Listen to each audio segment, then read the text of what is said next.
Hello അസ്സാം വലൈക്കും welcome to my channel. ഇന്ന് നമ്മുടെ കണ്ണൂരുകാരുടെ സ്വന്തം കണ്ണൂരപ്പം, അതായത് കണ്ണൂരിലെ നെയ്യപ്പം, ഇതിൻ്റെ റെസിപ്പി ആയിട്ടാട്ടോ വന്നത്. സിമ്പിളായിട്ട് നമുക്ക് ബേക്കറി സ്റ്റൈലിൽ നമ്മൾ വീട്ടിൽ തന്നെ തയ്യാറാക്കാം. അപ്പോൾ ഇതിൻ്റെ റെസിപ്പി ഒന്ന് കണ്ടു നോക്കിയാലോ.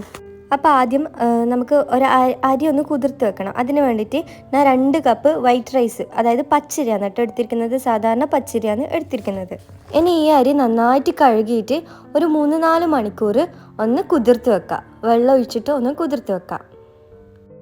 ഇനി 4 മണിക്കൂറിന് ശേഷം നമുക്ക് ഇതിലുള്ള വെള്ളം ഫുള്ളായിട്ടൊന്ന് വാർത്ത് കളയാം. ഇനി ഇതിലേക്ക് ബാക്കിയുള്ള ഇൻഗ്രീഡിയൻസ് ചേർത്ത് കൊടുക്കാം. 2 കപ്പ് പച്ചരിക്ക് 1.5 കപ്പ് ചോറാണ് കേട്ടോ എടുത്തിരിക്കുന്നത്. വെള്ള ചോറാണ് കേട്ടോ എടുക്കേണ്ടത്. വെള്ള ചോറാണ് എടുക്കേണ്ടത്. മട്ട അരിൻ്റെ ചോറൊന്നും എടുക്കരുത്. കാരണം ഇതിൻ്റെ വൈറ്റ് കളറല്ലേ നമുക്ക് ഉണ്ടാവുക മോൾ ഭാഗം. അപ്പോൾ ആ ഒരു വൈറ്റ് കളർ കിട്ടൂല കേട്ടോ. അപ്പോൾ 2 കപ്പ് പച്ചരിക്ക് 1.5 കപ്പ് ചോറും 1/2 കപ്പ് മൈദയും പിന്നെ മധുരത്തിന് 1.5 കപ്പ് പഞ്ചസാരയും കൂടി. പഞ്ചസാര കുറച്ച് കുറവായിട്ട് എടുത്താലൊന്നും കുഴപ്പമില്ല. ഞാനിപ്പോൾ കുറച്ച് അധികം ക്വാണ്ടിറ്റിയിലാണ് ഇത് ചെയ്യുന്നത്. നിങ്ങൾക്ക് അത്രയും വേണമെങ്കിൽ എല്ലാം ഇതിൻ്റെ നേരെ പകുതിയാക്കിയിട്ട് ചെയ്താൽ മതി. ഇപ്പോൾ 1 കപ്പ് അളവിൽ ചെയ്യുമ്പം 3/4 കപ്പ് ചോറും 3/4 കപ്പ് പഞ്ചസാരയും 1/4 കപ്പ് മൈദയും ആ ഒരു രീതിക്ക് ചെയ്താൽ മതി കേട്ടോ. ഇനി ഈ ഒരു അപ്പത്തിന് നമുക്ക് നല്ലൊരു ഏലക്കായിൻ്റെ ഫ്ലേവർ ഉണ്ടാവും. അതുകൊണ്ട് ഒരു 5-6 ഏലക്കായി ഇതിലേക്ക് ചേർത്ത് കൊടുക്കും. ഈ അപ്പത്തിൽ ഏലക്കായിൻ്റെ ഫ്ലേവർ നല്ലോണം മുന്നിട്ട് നിൽക്കും കേട്ടോ. ഇനി ഇത് ഒന്ന് പൊങ്ങി വരാൻ വേണ്ടിയിട്ട് 1 ടീസ്പൂണ് ഈസ്റ്റാണ് കേട്ടോ ചേർത്ത് കൊടുക്കാൻ. ഈ ബേക്കറികളിലും ഈസ്റ്റ് തന്നെയാണ് ചേർത്ത് കൊടുക്കാൻ. കാരണം അതിലൊരു ഈസ്റ്റിൻ്റെ ഒരു ടേസ്റ്റ് എന്തായാലും ഉണ്ടാകലുണ്ട്. ഈസ്റ്റിന് പകരം നിങ്ങൾക്ക് വേണമെങ്കിൽ, ഈസ്റ്റ് ഇല്ലെങ്കിൽ ബേക്കിംഗ് സോഡ, അതായത് അപ്പക്കാരം ചേർത്ത് കൊടുക്കുക. അത് നമ്മൾ മാവ് പുളിച്ച ശേഷം നമ്മൾ ചുടാൻ പോകുന്ന നേരത്ത് വേണം ചേർത്ത് കൊടുക്കാൻ വേണ്ടിയിട്ട്. ഇനി ഈ അരി മിക്സ് എല്ലാം കൂടി ഞാൻ മിക്സ് ആക്കിയിട്ട് ഒരു മിക്സിയുടെ ജാറിൽ ഒന്ന് ചേർത്തിട്ട് ഒന്ന് അരച്ചെടുക്കുക. ഞാൻ ഇപ്പോൾ 2 ട്രിപ്പായിട്ടാണ് കേട്ടോ അരച്ചെടുക്കുന്നത്. കാരണം കുറച്ച് അധികം അരി ഉള്ളതുകൊണ്ട്. ഇനി ഇതിൽ ആവശ്യത്തിന് വെള്ളം ഒഴിച്ചിട്ട് ഒന്ന് അരച്ചെടുക്കുക. ഇപ്പോൾ കറക്റ്റ് ഞാൻ ഇതിൻ്റെ ഒരു പരുവം കാണിച്ചു തരാം. ഇതാ ഈ ഒരു ലൂസിൽ വേണം. അതായത് ഒരുപാട് ലൂസായി പോരുത്, എന്നാൽ നമ്മളെ ദോശനേക്കാളും കുറച്ചൊരു ലൂസായിട്ട് വേണം നമ്മളിത് അരച്ചെടുക്കാൻ വേണ്ടിയിട്ട്. ഇനി ഇതിൽ ആവശ്യത്തിന് ഉപ്പിട്ടെടുക്കുക. ഞാൻ ഇപ്പോൾ 1 ടീസ്പൂൺ ഉപ്പാണ് ചേർത്ത് കൊടുത്തിരിക്കുന്നത്. എന്നിട്ട് ഇത് നമ്മൾ 2 വട്ടം, അതായത് 2 ബാച്ചാക്കിയിട്ട് അരച്ചതല്ലേ. അപ്പോൾ ഇതിൽ നല്ലോണം മിക്സിങ്ങിൻ്റെ ആവശ്യമുണ്ട്. അതുകൊണ്ട് നല്ല രീതിക്ക് തന്നെ ഒന്ന് മിക്സ് ആക്കിയിട്ട് എടുക്കാം. ഇതാ ഇപ്പോൾ ഈ അരിൻ്റെ ഒരു കട്ടി നിങ്ങൾക്ക് മനസ്സിലാകുന്നില്ലേ? നമ്മളെ സ്പൂണിലൊക്കെ നന്നായിട്ട് ഇതാ ഒട്ടിപ്പിടിക്കുന്ന രീതിക്ക് നമ്മളെ ദോശനേക്കാളും ചെറിയൊരു ലൂസ് അത്രയും വേണ്ട. അല്ലാണ്ട് ഓവറായിട്ട് ലൂസായി പോകരുത് കേട്ടോ. എന്നിട്ട് ഇതെല്ലാം കൂടിയിട്ട് നന്നായിട്ട് ഒന്ന് കുത്തി ഇളക്കി മിക്സ് ആക്കിയിട്ട് എടുക്കുക. നന്നായിട്ട് അരി അരച്ചെടുക്കുക. ചെറിയ ചെറിയ തരിതരിപ്പുണ്ടെങ്കിൽ കുഴപ്പമൊന്നുമില്ല. ഇനി ഈ മാവ് നമുക്കൊന്ന് പുളിപ്പിച്ചിട്ട് എടുക്കണം. അതിന് വേണ്ടിയിട്ട് ഒരു 5-6 മണിക്കൂർ ഒന്ന് അടച്ച് വെക്കുക. ഇപ്പോൾ നിങ്ങൾ പിറ്റേന്ന് ആകുന്നെങ്കിൽ തലേന്ന് രാത്രി ഒന്ന് അരച്ചിട്ട് വെച്ചാൽ മതി.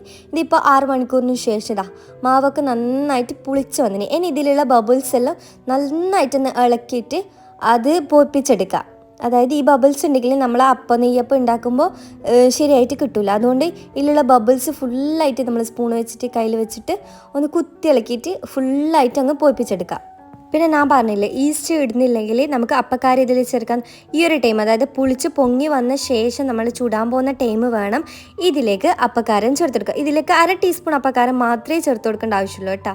ഇനി നമ്മളെ കാരി, അതായത് നേപ്പം ചൂടുന്ന കാരി എടുത്തിട്ട് ഒന്ന് ചൂടാകാൻ വേണ്ടിയിട്ട് വെക്കാം. ഇനി ഇതിലേക്ക് ഞാൻ ഓരോ കുയിലും കണ്ടില്ലേ 3/4 ഭാഗത്തോളം ഓയിൽ മാത്രമേ ഒഴിച്ചു കൊടുത്തിട്ടുള്ളൂ. ഫുള്ളായിട്ട് അങ്ങ് ഒഴിച്ചു കൊടുക്കേണ്ട. 3/4 ഭാഗത്തോളം ഓയിൽ മതി. അപ്പോൾ ഓയിലൊന്ന് ചൂടായ ശേഷം നമ്മൾ മീഡിയം ഫ്ലെയിമിൽ വെച്ചിട്ട് വേണം ഇതൊന്ന് ചുട്ടിട്ട് എടുക്കാൻ വേണ്ടിയിട്ട്. ഞാൻ ഇപ്പോൾ സൺഫ്ലവർ ഓയിലാണ് കേട്ടോ ഒഴിച്ചു കൊടുത്തിരിക്കുന്നത്. ഇനി ഈ ഓയിൽ ചൂടായാൽ നമ്മൾ മാവ് ഓരോ കുഴികളിലും 3/4 ഭാഗത്തോളം മാത്രം ഒഴിച്ചു കൊടുത്താൽ മതി. നിറച്ചും അങ്ങ് ഒഴിച്ചു കൊടുക്കണം. 3/4 ഭാഗത്തോളം മാവ് നമ്മൾ ഓരോ കുഴികളിലും ഒന്ന് ഒഴിച്ചു കൊടുക്കുക. എന്നിട്ട് ഇതൊരു 10-15 സെക്കൻഡ് കൊണ്ട് തന്നെ നമ്മളിത് മറിച്ചിടണം. ഇത് ഇപ്പം ഞാൻ ഫസ്റ്റ് തന്നെ മറിച്ചിടുന്നത് കുറച്ച് ടൈം ആയിപ്പോയി, അതാണ് കേട്ടോ കളർ മാറിപ്പോയത്. അപ്പം നമ്മൾ ഒരു 10-15 സെക്കൻഡ് കൊണ്ട് തന്നെ ഒന്ന് മറിച്ചിടാൻ നോക്കുക.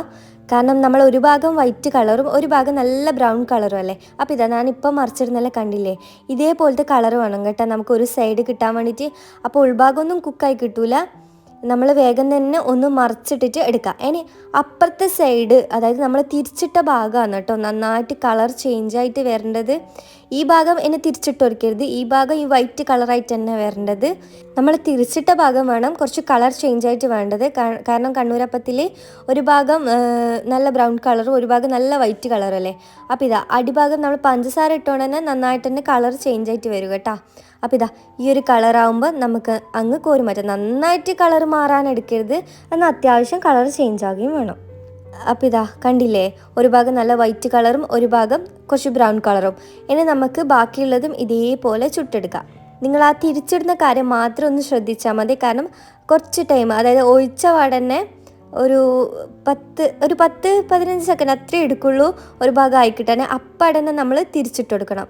എന്നിട്ട് മറ്റേ സൈഡ് വെച്ചിട്ട് വേണം നമ്മൾ ഈ ഒരു അപ്പം കുക്ക് ചെയ്തിട്ട് എടുക്കാൻ വേണ്ടിയിട്ട്. കാണുന്നില്ലേ ഞാനിപ്പോൾ മറിച്ചിടുന്നത്. ഇനി നമുക്ക് ഓരോ അപ്പത്തിനും അടിഭാഗം കുറച്ച് കളറ് വന്നു കഴിഞ്ഞാൽ നമുക്കിത് എടുത്ത് മാറ്റാം. ഒരു അരിപ്പക്കയിലിട്ടിട്ട് അതിൻ്റെ ഓയിൽ പോയ ശേഷം നമുക്കൊരു എന്താ പറയുക പാത്രത്തിലേക്ക് ഇട്ട് കൊടുക്കും. ഈ ഒരു തിരിച്ചിടുന്ന ആ ഒരു ടൈം മാത്രം ഇതിന് ശ്രദ്ധിച്ചാൽ മതി, ബാക്കിയിൽ പെർഫെക്റ്റ് ആയിട്ട് തന്നെ കിട്ടും. അപ്പം നമ്മൾ നെയ്യപ്പം ഇതാ അടിപൊളി പെർഫെക്റ്റ് ആയിട്ട് തന്നെ നമ്മൾ കടകളിൽ നിന്ന് വാങ്ങുന്ന പോലെ തന്നെ, അത് ബേക്കറിയിൽ നിന്ന് വാങ്ങുന്ന പോലെ തന്നെ നമുക്ക് കിട്ടീന്. നമ്മളിതിന് നെയ്യപ്പം എന്നാണ് കേട്ടോ പറയാൻ. നമ്മൾ സിറ്റിയിൽ കണ്ണൂർ സിറ്റിക്കാർ ഇതിനെ നെയ്യപ്പം എന്നാണ് പറയാൻ. ചില ആൾക്കാർ ഇതിനെ കണ്ണൂരപ്പം എന്നാണ് പറയൽ, നമ്മൾ നെയ്യപ്പം എന്നാണ് പറയൽ. ഇത് നമ്മളെ കുടുംബത്തിലെല്ലാം എന്താ പറയുക ചില ചടങ്ങുകളിലെല്ലാം പ്രധാനമായിട്ട് നമ്മൾ കൊണ്ടുപോവുകയും എന്താ പറയുക അവിടെ കാണുന്ന ഒരപ്പമായിരിക്കും കേട്ടോ ഇത് ചടങ്ങുകളിലെല്ലാം. അപ്പോൾ അത് കണ്ണൂരുകാർക്ക് അറിയുണ്ടാവും. ഇതിൻ്റെ ഇൻഗ്രീഡിയൻസ് ഫുള്ളും ഞാൻ ഡിസ്ക്രിപ്ഷൻ ബോക്സിൽ കൊടുക്കാം കേട്ടോ, ഡൗട്ട് ഉണ്ടെങ്കിൽ ചെക്ക് ചെയ്തോ. ഇത് നല്ല സോഫ്റ്റ് ആയിട്ട്, ഉൾഭാഗം നല്ല സോഫ്റ്റ് ആയിട്ടുള്ള ഒരു അപ്പാണ്. അപ്പോൾ ഇത് ബേക്കറികളിലെല്ലാം കാണുന്ന പോലെ തന്നെ നമുക്ക് വീട്ടിലും സിമ്പിളായിട്ട് പെർഫെക്റ്റ് ആയിട്ട് തന്നെ തയ്യാറാക്കിയിട്ട് എടുക്കാം, അതേ ടേസ്റ്റോട് കൂടിയിട്ട് തന്നെ. അപ്പോൾ നിങ്ങൾ ഇതുവരെ ഇത് വീട്ടിൽ തയ്യാറാക്കി നോക്കിയിട്ടില്ലെങ്കിൽ ഒരു വട്ടം എന്തായാലും ട്രൈ ചെയ്ത് നോക്കണം കേട്ടോ. അപ്പോൾ ഇത് നല്ല സോഫ്റ്റായിട്ട് എന്താ പറയുക നല്ല പഞ്ഞ് പോലത്തെ ഒരു അപ്പാണ്, നല്ല ടേസ്റ്റുമാണ് ഇതിന്. അപ്പോൾ ഉൾഭാഗമായാലും പുറം ഭാഗമായാലും നല്ല സോഫ്റ്റാണ്. ആ ഈസ്റ്റിൻ്റെ ഒരു ടേസ്റ്റാണ് കേട്ടോ ഇതിന് പ്രത്യേക ടേസ്റ്റ് കൊടുക്കുന്നത്, ഈസ്റ്റും ഏലക്കായും ആ ഒരു രീതിക്ക്. അപ്പോൾ നിങ്ങൾക്ക് എൻ്റെ വീഡിയോ കണ്ടിട്ട് ഇഷ്ടമാണെങ്കിൽ ഒന്ന് ലൈക്ക് ചെയ്യാനും സബ്സ്ക്രൈബ് ചെയ്ത് സപ്പോർട്ട് ചെയ്യാനും മറക്കല്ലേ. അപ്പോൾ ഇൻഷാ അല്ലാഹ് ഇനിയും പുതിയ റെസിപ്പി ആയിട്ട് വീണ്ടും വരാം. അസ്സലാമു അലൈക്കും.